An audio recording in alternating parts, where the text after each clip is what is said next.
তাহলে তাহলে শুরু করা যাক।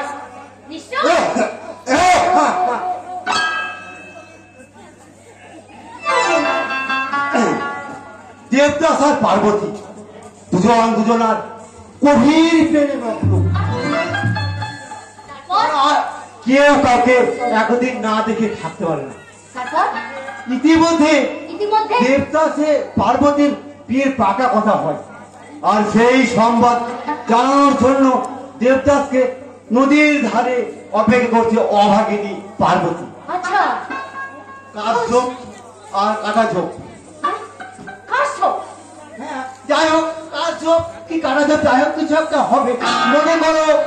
মনে করো এইখানটা হচ্ছে সেই নদীর, আর মনে করো তুমি হচ্ছ পার্বতী অস্থির ভাবে, আর দূর থেকে ডাকতে ডাকতে তোমার দেবদাস পার্বতী মতো উদ্বাদের মতো ছুটে আসছে তোমার কাছে। পার্বতী, পার্বতী কোথায় তুমি? তোমার বিহনে মোর গাদা ছাড়া পার, তোমার বিহনে।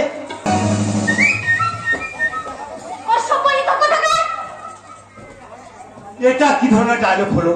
তুমি তো